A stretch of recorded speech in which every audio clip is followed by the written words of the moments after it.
ये कहानी एक छोटे से गांव की है, जहां के लोगों का जीवन बेहद सरल और शांतिपूर्ण था।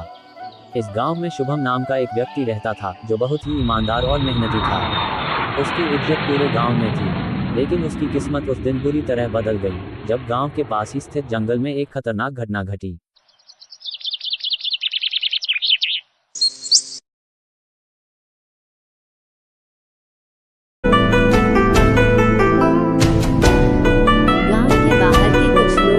करने के इरादे से पहुंचे। वे लोग गांव के ही पास में रखा गया कीमती सामान चुराना चाहते थे। दरअसल उस गांव के पास एक जादुई पत्थर था, जिसकी रक्षा एक घोड़ी सवार राजा करता था। वो जादुई पत्थर एक जगह से दूसरे जगह भी गायब होके जाता था।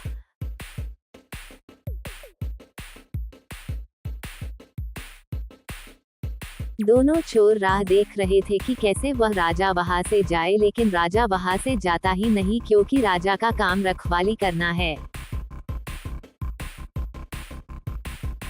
चिंता की बात तो तब हुई जब राजा 2 दिनों के लिए आराम करता है। दरअसल साल में 2 दिन उसे आराम करना होता है और चोर उसी दिन का इंतजार करते हैं, और वो दिन आ ही गया।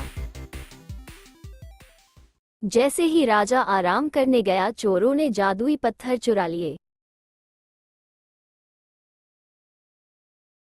और वो चोर जादुई पत्थर का गलत इस्तेमाल करना चाहते थे।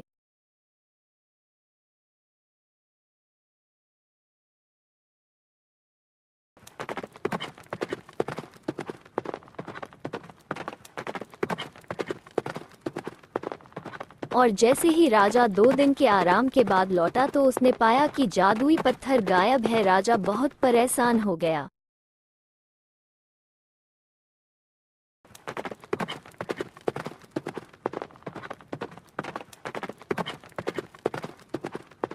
राजा शुभम के पास आया और ये सारी घटना बताया, क्योंकि शुभम को जादुई पत्थर और राजा के बारे में सब कुछ पता था। शुभम को राजा की मदद के लिए वरदान प्राप्त था।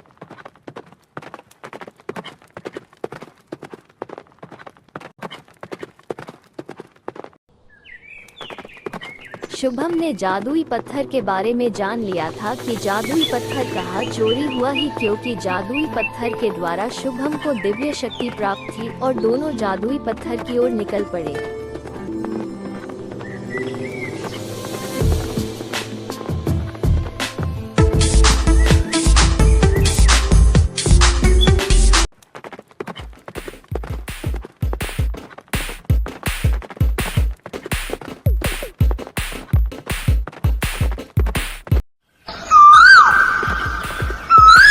जादुई पत्थर वापस लिया और उन सबक सिखाया, और राजा जादुई पत्थर की फिर से रखवाली में लग गया।